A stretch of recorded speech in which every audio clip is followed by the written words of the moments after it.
Êxodo capítulo 12, do 1 ao 14. É uma leitura um pouco longa, mas vamos fazer do 1 ao 14. O Senhor Deus falou com Moisés e Arão no Egito, e ele disse: Esse mês será para vocês o primeiro mês do ano. Diga a todo o povo israelita o seguinte: no dia 10 deste mês, cada pai de família escolherá um carneirinho ou um cabrito para a sua família, isto é, um animal para cada casa. Se a família for pequena demais para comer o animal inteiro, então o dono da casa e o seu vizinho mais próximo o comerão juntos, repartindo-o de acordo com o número de pessoas e a quantidade que cada um puder comer. O animal deverá ser um carneirinho ou um cabrito sem defeito de 1 ano. Vocês o guardarão até o dia 14 deste mês, e na tarde deste dia todo o povo israelita matará os animais. Pegarão um pouco de sangue e o passarão nos batentes dos lados e de cima das portas das casas onde os animais vão ser comidos. Nessa noite, a carne deverá ser assada na brasa e comida com pães sem fermentos e com ervas amargas. A carne não deverá ser comida crua e nem cozida. O animal inteiro, incluindo a cabeça, as pernas e os miúdos, serão assados na brasa. Não deixem nada para o dia seguinte e queimem o que sobrar. Já vestidos, calçados e segurando o bastão, comam depressa o animal. Esta é a Páscoa de Deus, o Senhor. Nessa noite eu passarei pela terra do Egito e matarei todos os primeiros filhos, tanto das pessoas como dos animais, e castigarei todos os deuses do Egito. Eu sou o Senhor. O sangue nos batentes das portas será um sinal para marcar as casas onde vocês moram. Quando estiver castigando o Egito, eu verei o sangue e então passarei por vocês sem parar, para que não sejam destruídos por essa praga. Comemorem esse dia como festa religiosa, para lembrar que eu, o Senhor, fiz isso. Vocês e seus descendentes devem comemorar a festa da Páscoa para sempre. Amém, glória a Deus. Pastor Marcelo, aqui a gente já começa, entendendo que a Páscoa, a palavra Páscoa, ela significa passagem, Então essa passagem é a libertação do povo da escravidão para a libertação. Então o povo, ele estava no Egito sendo escravo, embora quando eles foram para lá, eles foram com pompas de glória por causa de José, mas passando aquela geração de Faraó, que a gente sabe, entrando um novo conselho, uma nova turma no Egito, não reconheceram os hebreus como amigo. Então o Egito nessa época era um povo assim muito forte, Era uma cultura muito forte, tinha um domínio grande sobre a terra. Então eles começaram a escravizar os hebreus, porque os hebreus eles se produziam muito rapidamente. Então eles tiveram medo que os hebreus então tomassem conta da terra, tomassem conta do lugar e tomassem conta do Egito. Então, diante disso, diante da escravidão, a história, creio que toda a humanidade conhece, e o povo começou a trabalhar como escravo para os egípcios, Então, eles trabalhavam de todas as formas. O que mais aparece é na construção de tijolos para as casas, para as cidades, tudo, mas eles trabalhavam de várias formas como escravo. Então chegou um ponto que o povo começou a clamar a Deus. E interessante que a gente vê, pastor, que no início, quando estava tudo bem, eles não clamavam a Deus. E isso parece algo muito parecido com os dias de hoje, com algo que acontece. Mas o povo clamando a Deus, Deus ouviu, né? Porque a gente tem que ligar a palavra sempre como um todo. E eu sempre digo, né? É aquele velho círculo, né? Do início ao fim. Havia já a promessa, Deus já tinha falado para Abraão o tempo que o povo ficaria ali. E que o povo ia se tornar escravo. Então essa palavra já é dita. Então essas coisas, é o que eu digo, e aconteceu, o que é normal. Então o povo clamando, Deus então, né, separou Moisés.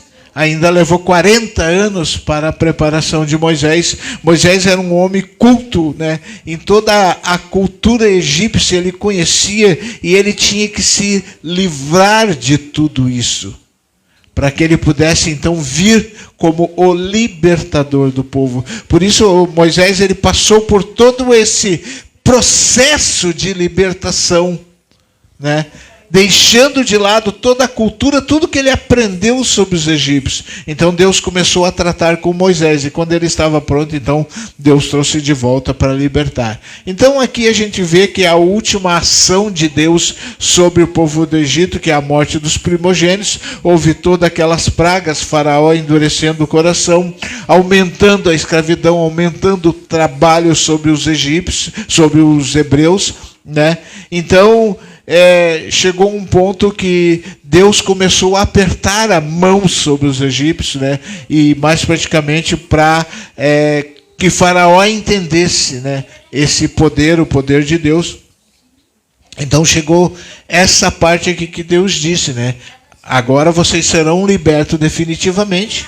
Eu vou passar, é a morte dos primogênitos, né? Então Deus de 4 dias atrás já ordenou a Moisés que avisasse o povo, olha, separem, né, um cordeiro ou um cabrito, né, sem mancha, sem defeito, né, e no 14º dia ele seria sacrificado. E é interessante que a Bíblia nos diz aqui que se uma família fosse pequena, então ele repartisse aquele cabrito com outra família, de forma que não sobrasse em nada, né? E essa era uma ordem divina, Moisés passando a ordem para o povo, e a gente acha assim que é uma coisa tão fácil. Segundo ali as estatísticas, tinha praticamente 2 milhões de hebreus. Então era muita gente. Imagina avisar tudo isso, né? Por isso que Deus já vem preparando o povo antes.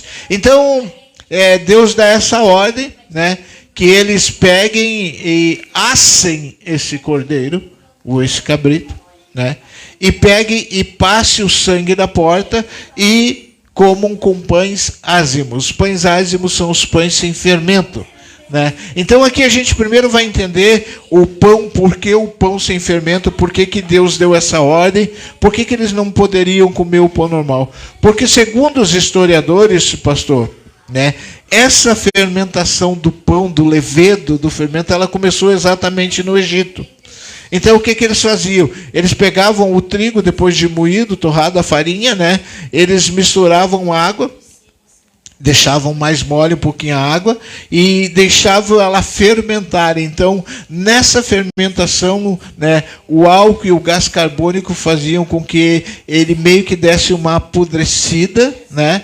E quando eles colocavam isso na farinha, na massa, fazia com que a massa inchasse.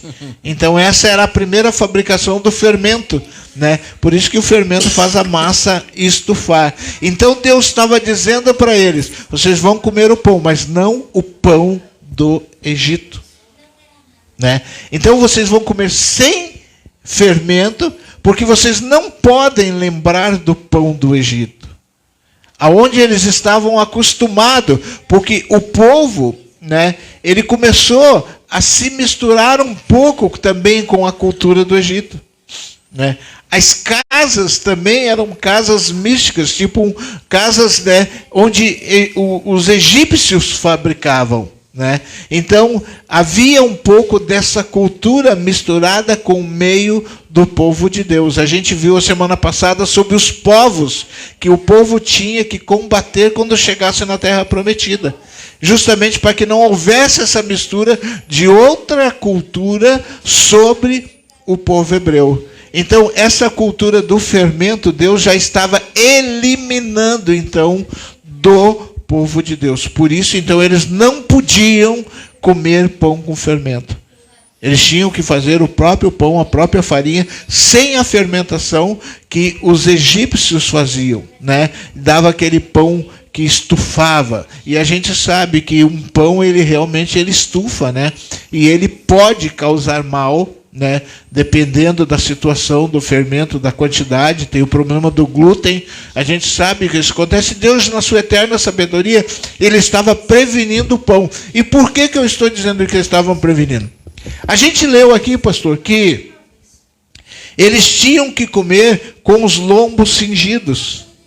Isso estava dizendo, eles tinham que comer preparados, né, com os coturnos, com as sandálias, com as roupas, com as mochilas, né, com as capas, tudo pronto, porque logo após isso eles saíram em marcha já do Egito para a terra prometida.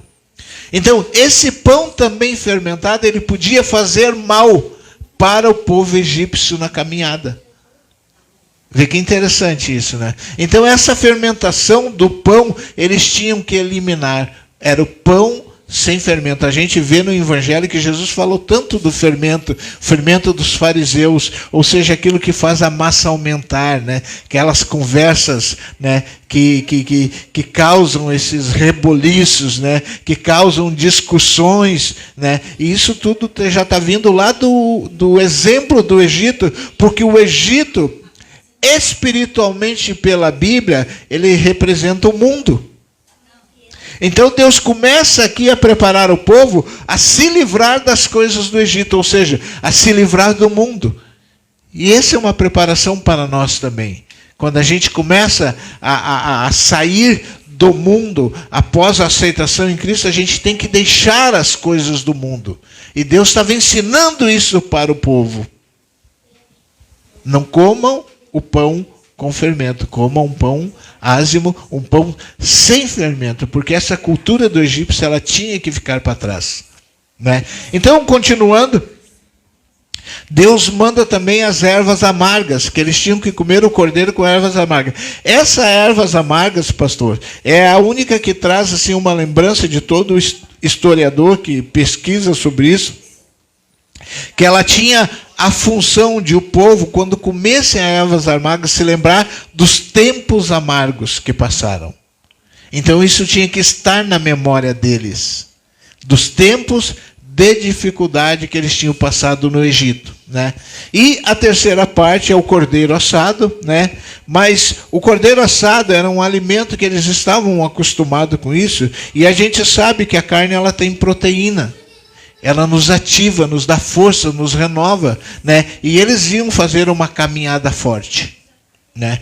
Mas o interessante que está aqui é sobre o sangue do cordeiro, que eles tinham que passar então o sangue sobre as vergas ou os umbrais, ou aqui a gente conhece muito por marco, né? O marco da porta, né? E qual é o segredo que há nisso? Hoje, se vocês pesquisar, é muito fácil achar, apesar que poucos historiadores falam sobre isso, né?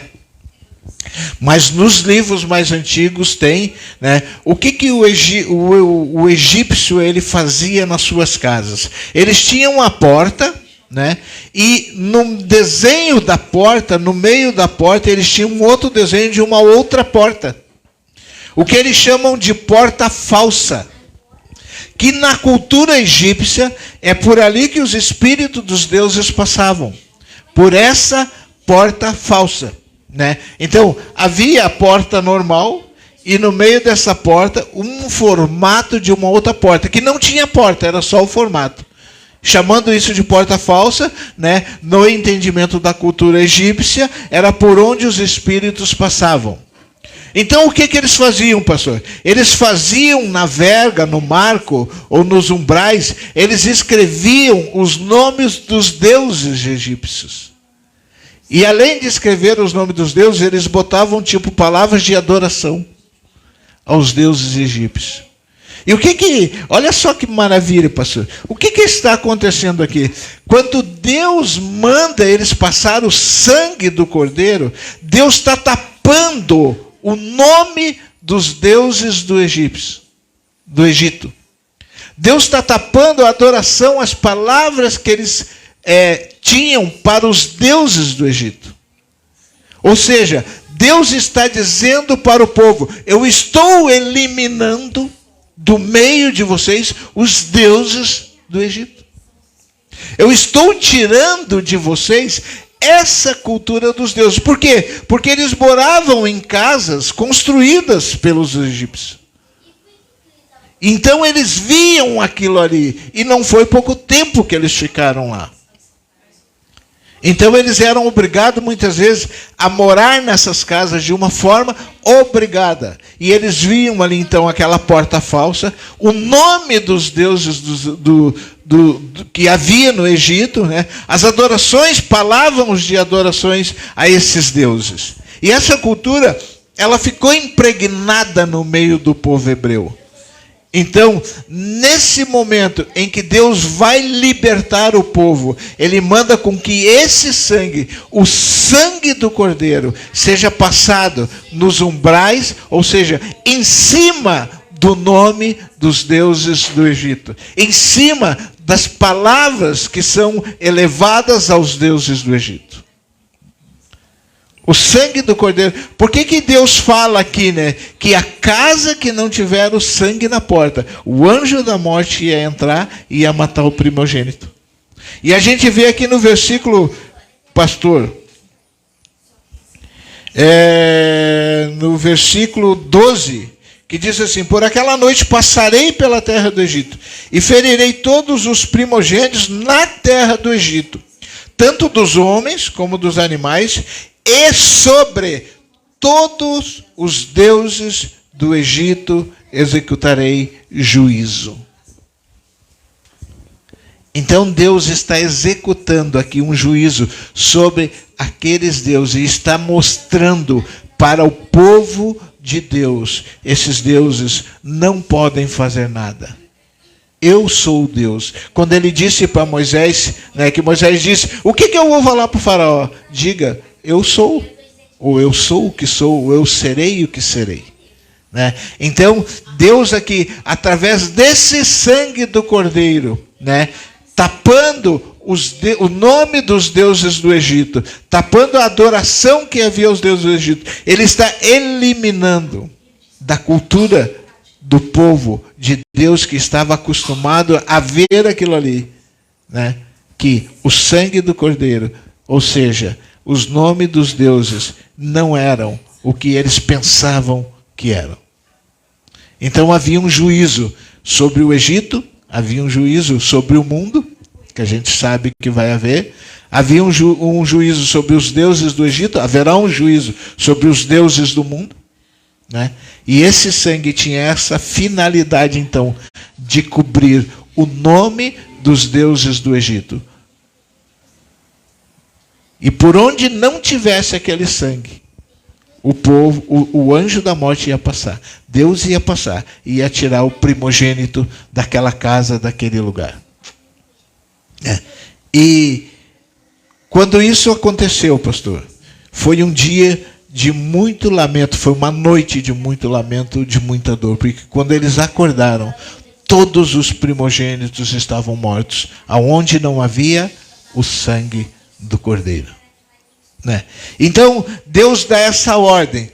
E eles pegam, né, um hisopo, que é uma planta, e começam então a passar o sangue sobre a vega da porta. E o povo sabia que eles teriam que passar, tirando da vida deles esses deuses da terra onde eles estavam. Porque agora eles iriam para uma terra prometida, onde Deus era o Senhor.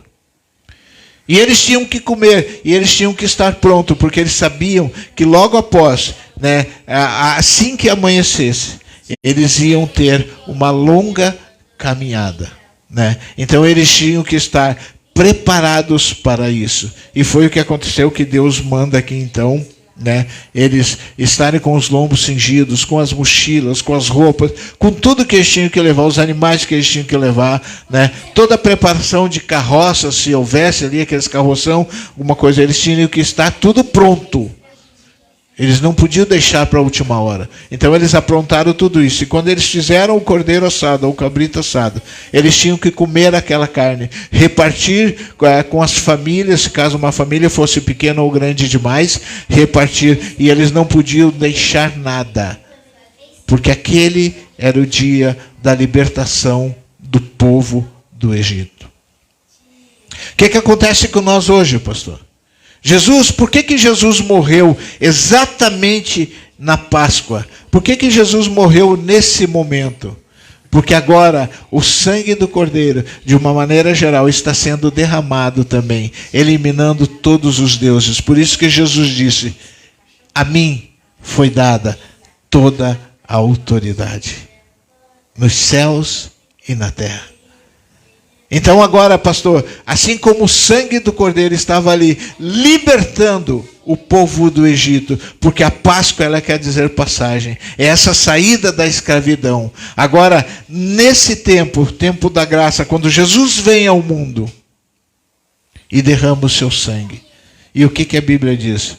Que o sangue de Jesus nos purifica de todo o pecado. E esse sangue, a Bíblia diz em Mateus 26, 26, é para remissão dos pecados. Então agora, a cultura mundana, através do sangue de Jesus, começa a ficar para trás, quando eu aceito o Senhor Jesus como Senhor e Salvador.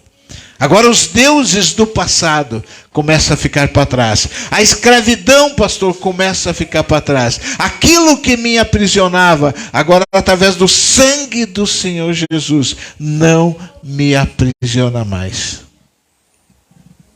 A Bíblia diz que nós éramos escravos do pecado. E agora, através do sangue de Jesus, eu não sou mais escravo. Não existe mais deuses na minha vida. Agora há um só Deus. Há um só Senhor. Há um só mediador entre Deus e homem, Jesus Cristo. E agora então a gente tem essa libertação.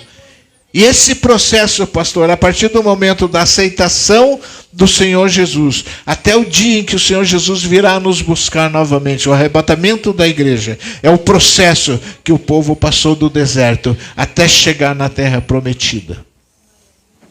Agora é interessante que muitos ficaram pelo deserto, porque duvidaram do Senhor, porque quiseram voltar para o Egito, porque quiseram voltar para o passado, porque não mantiveram a fé no sangue do Cordeiro, porque não mantiveram a firmeza no Deus Todo-Poderoso que tirou eles do Egito. E isso tem acontecido, pastor. Isso tem acontecido muito. O senhor levantou um texto aqui sobre a ovelha perdida, o filho pródigo e a dracma perdida. E hoje, como nós temos pessoas desse jeito? Pessoas querendo sair de dentro da casa de Deus para experimentar o mundo, sendo que o sangue do Senhor Jesus derramado naquela cruz nos liberta do mundo e nos traz de volta. Por isso, pastor, que essa segunda parte agora é um assunto delicado. Por quê? Porque Satanás ele continuou migrando no mundo, tentando trazer formas de apagar esse sacrifício do Senhor Jesus na cruz. Então ele inventa coelho, inventa ovos, inventa peixe, inventa Sexta-feira Santa, inventa os ovos de chocolate. E o que acontece no meio do povo cristão? O que acontece? O povo sai então daquela cultura do sangue sobre nós, da libertação, e volta para um ritualismo mundano, pesado. E começa a praticar então esse ritual, pastor. Eu sei que é difícil dizer isso aqui para o povo. Eu sei que é muito difícil. E é difícil nós tirar da família essa mistificação da cultura do chocolate na Páscoa, do ovo. Mas, na verdade, nada disso agrada a Deus. E nós temos que ter força para lutar contra isso. Nada disso agrada a Deus. Lembramos sim do sacrifício do Senhor Jesus na cruz. Temos que lembrar. Por isso fizemos a Santa Ceia. Por isso a Santa Ceia é para nós trazermos à memória o sacrifício. Mas o coelhinho, o ovinho de chocolate, e o chocolate não nos traz a memória. O peixe não nos traz a memória. O sangue do Senhor Jesus derramado naquela cruz. O sofrimento que ele passou naquela noite toda, ao ponto de suar gotas de sangue. E nós temos, pastor, que ser corajosos. Nós temos que ser corajosos, pastor. E lutar contra esse ritual que inventado e não só na Páscoa, no Natal também. Porque a Bíblia diz que foi no 14º dia do primeiro mês. Foi no dia 29 de março. Hoje a Páscoa vai ser comemorada quando? No dia 8, 9, no domingo. No dia 9. A Páscoa que Jesus comemorou na quinta antes de ir para a cruz. Hoje nós comemoramos ela no dia 9, no dia da ressurreição.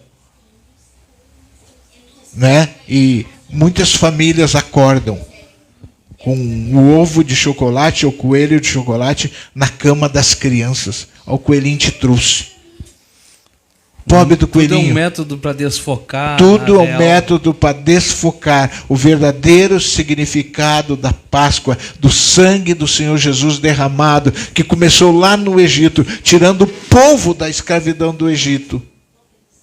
Do sangue na porta, eliminando os deuses do Egito, eliminando a adoração aos deuses do Egito. O sangue do Senhor Jesus elimina os deuses da minha vida, a adoração que eu tinha no mundo, e me traz para a liberdade, para a libertação. Hoje eu sou livre, através do sangue do Senhor Jesus derramado. Nada além do sangue. Como escreveu a música aí que Fernandinho canta. Nada além do sangue, pastor. Não há peixe, não há coelhinho. Não existe essa história. Desculpa, pessoal, eu dizer isso aqui. Eu sei que é pesado e é difícil. As próprias igrejas às vezes fazem isso. Não existe, pastor, essa história do peixe na Sexta-feira Santa. Isso é uma invenção do homem para desfocar o verdadeiro significado da morte do Senhor Jesus na cruz. Então nós temos que ter cuidado, pastor, e ser corajosos de não cair nesse ritual. Eu me criei comendo peixe, eu como peixe sempre que eu puder. E não é a Páscoa que vai me fazer comer peixe. Não é a Sexta-feira Santa que vai me fazer comer peixe. Ah, não, sexta-feira tem que ter peixe. Não, que isso? Não existe isso na Bíblia. Isso é antibíblico. Eles comeram um cordeiro, comeram um cabrito assado, comemorando a Páscoa, comemorando a libertação. Mas, na verdade, o verdadeiro significado era o sangue que estava sobre a porta, porque o cordeiro era o alimento para eles caminhar no deserto. Jesus é o meu alimento. Jesus é o pão da vida. Jesus é o meu alimento para que eu caminhe no deserto, para que eu vença todas essas dificuldades que eu vou enfrentar até chegar no dia da terra prometida. Por isso que o Senhor Jesus falou em Mateus 24:13: aquele que permanecer até o fim será salvo. E onde está hoje a coragem do povo cristão? Onde está hoje a coragem da igreja para fugir desses rituais, fugir dessas mazelas que só vêm para atrapalhar a vida cristã? Um gasto, um consumismo no meio do povo cristão. Um consumismo. E é difícil, pastor. Sabe, é muito difícil lutar contra isso. É muito difícil. Deus teve que mandar 10 pragas contra o Egito, que significa contra o mundo, para convencer o povo realmente. É uma luta grande, é uma luta difícil, pastor.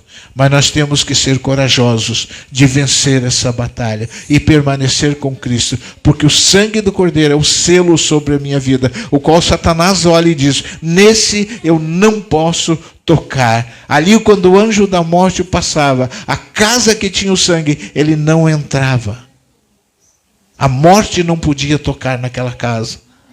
Coisa interessante isso.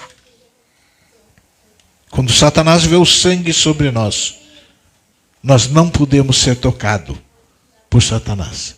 Mas também nós não podemos olhar para trás e voltar a um ritual mundano. Nós temos que ter coragem, pastor. Nos falta ousadia. Nos falta ousadia para vencer essas barreiras. O senhor quer falar alguma coisa, pastor? Me ajuda aí. Não, muito forte essa palavra, e vendo aqui todos os sinais, né? Que por isso que a Bíblia toda ela aponta para Jesus. Porque Sim. dele, por ele, para ele são todas as coisas. São Então todas as todo esse acontecimento aqui, eu vendo o senhor falar, os significados, tudo Sim. apontam para Jesus. Aponta para Jesus. Para o sacrifício. Tudo é profético. Tudo é profético. Né? Tudo é profético. As ervas amargas, e até Sim. na crucificação ofereceram ervas amargas para Ervas Cristo. amargas com vinagre. Então você vê assim tudo. E a Bíblia declara aqui que os judeus tinham que fazer isso de uma forma perpétua, para sempre. Eles não podiam esquecer de celebrar a Páscoa. Tanto é que Jesus disse para os discípulos, né? Onde vamos celebrar a Páscoa? E eles celebraram a Páscoa antes mesmo da Santa Ceia do Senhor. Foi numa quinta-feira. Que bênção, né, pastor? Que até então ali quando Cristo reúne os seus discípulos e comemora com eles ali, né, ele levanta o pão e diz: quem não comer desta carne aqui, ó, não tem parte comigo. Né? Então ele está tudo simbolizando. É forte, eu acredito aí que muita gente agora está refletindo sobre essa mensagem, sobre a questão aí do sangue na porta. Não, e muito dessa... Eu chamo isso de desse engodo místico, né? Que é desse colocado. Engodo que é colocado. Eu não sou contra o ovo de Páscoa. Não.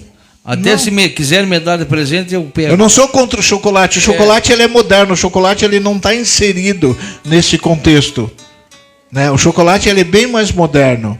Né? Mas a cultura do peixe, eu tenho que dar o ovo de Páscoa somente no domingo. Essa cultura da Sexta-feira Santa. Entendeu? Isso nós temos que tirar do nosso meio. Só para complementar, né, pastor, a questão de cultura, que muitas vezes essa cultura é uma apenas crendice, né? Crendice. Porque eu me lembro que se a minha mãe está assistindo agora a live, ela sempre nos criou dizendo que se a gente matasse uma cobra na Sexta-feira Santa, nós nos livrávamos dos pecados.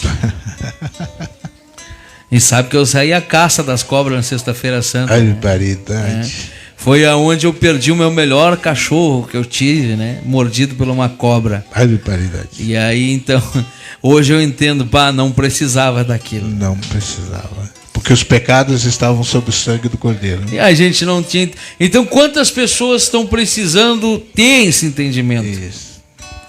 Quantas pessoas não entendem o significado das coisas e acabam indo na onda, no movimento daquilo, a coisa que, né? Tá passando uma onda, todo mundo tá usando, eu vou usar também. Mas fica aí o recado, né, pastor Miguel? Fica aí o recado do... Eu tava aqui escutando essa prosa, a prosa cristã aí, né? E meditando, vendo, ouvindo e lembrando, né? Passa um filme na cabeça da gente, como a gente vivia, como a gente foi ensinado. E hoje nós estamos sendo alcançado, né?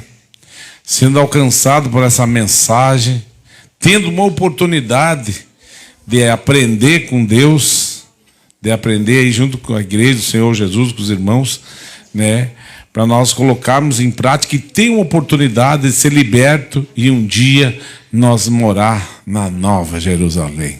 É uma coisa Amém. linda. A caminhada é longa, pastor. Muitas dificuldades vêm. Mas eu sempre digo, né? O reino de Deus ele não é para fracos. A própria Bíblia diz, né? Lucas 9,62, aquele que bota a mão no arado e olha para trás, ele não é digno do reino de Deus. E Mateus 11,12 diz, o reino de Deus é tomado por esforço, e somente os que se esforçam se apoderam dele. Pastor, aqui nós temos a participação da Zeni Terezinha, está dizendo amém, glórias a Deus, mensagem maravilhosa. O Júlio Coronel mandando, glória, aleluia, maranata, hora vem Senhor Jesus. E a Jussara Stefani Dias está dizendo o seguinte, na verdade, coelho nem bota ovo. É verdade. É o que eu disse, Outro pastor. grande erro aí, né? Outro grande erro. A primeira história, né, do ovo foi um culto babilônico, né? E Babilônia quer dizer confusão. Babel. Barbaridade. Barbaridade. Será que o senhor estragou a Páscoa? Ó, apareceu até o seu Geraldo Rodrigues aqui a dizendo. A Páscoa de muita cria. É isso, o Geraldo botou aqui. Boa noite, gurizada. Todos na paz do Senhor. Ô, Geraldo, escuta depois. Eita, Escuta desde o início, depois aí pra dar o chasque ungido aí. A Justara Stefani botou aqui, eu queria saber qual o significado do coelho. Nós já falamos, irmã Jussara, né? O coelho tem 3 apresentações, porque o coelho já existia lá no Egito, né? E a segunda é que alguém testemunhou que o coelho foi o primeiro animal a aparecer na ressurreição de Cristo, o qual não é verdade, né? Isso é uma mentira. E a terceira, porque os animais não apareceram ali no sepulcro, né? E a terceira é sobre essa deusa germânica, né? Que transformou uma pomba em coelho, né? Então colocaram o coelho, e era justamente na época da Páscoa, então também colocaram o coelho, e relatando que o coelho ele se reproduz muito fácil, né? Então colocaram o coelho como vida. É muito importante, pastor, agora pegando o gancho aí do que o senhor está falando, que eu me lembro assim que a gente, no começo da caminhada, a gente às vezes não percebe algumas coisas assim, mas eu usava lá em Uruguaiana mesmo, tinha um gaiteirinho que era desse tamanho assim, né? Era desse tamanho, assim, com uma gaitinha daquelas de brinquedo. E aí nós chamava do mascote do culto campeiro. Mascote do culto campeiro. Mas depois algo me tocou para eu ver qual é o significado da palavra mascote. Né? E aí eu vi, opa, não bate com aquilo que a gente prega. Né? Então tive que mudar. Reconhecer que a palavra trazia algo mais oculto do que claro das coisas de Deus. Então, é por isso que a gente precisa ver aquilo que a gente está falando, se não tem nenhuma ligação com aquilo que é o ocultismo. Né? Então, é esse o recado, pastor José. Fique à vontade para dar o recado final, oração. Não, o recado final é que nós temos que ser corajosos, pastor, e entender o verdadeiro significado da Páscoa, da morte do Senhor Jesus, do sangue que nos livra de todo o pecado. Seja forte e corajoso. Oremos então? Oremos então. Oremos. Querido e amado Deus, a tua mensagem foi ministrada. E nós nos lembramos, Pai, dos teus feitos, das tuas maravilhas. É passado de tradição, de geração em geração, mas em muitas coisas o inimigo tenta, Senhor, se infiltrar para desviar o foco. Mas nós sabemos, meu Deus, que o nosso foco está na cruz do Calvário, em Cristo ressuscitado. Nós reconhecemos que aquele sangue que verteu naquela cruz foi para nos purificar de todo mal, de toda imundícia do mundo. Agora, meu Pai, eu oro em favor dessas pessoas que estão entendendo que o Senhor morreu por elas, que estão compreendendo que o Senhor quer o melhor para elas e quer limpá-las de toda imundícia do mundo. A você, meu querido irmão, eu aponto agora esta oração, a minha fé, pedindo que o Espírito Santo vá de encontro à tua vida, te libertando, te curando, tirando todo o vício, toda carnalidade, toda ação do inimigo sobre a tua vida seja repreendida no nome do Senhor Jesus Cristo, e que você possa reconhecer em todos os teus caminhos a glória do Senhor na tua vida. Você que crê, diga amém, assim seja, em nome de Jesus.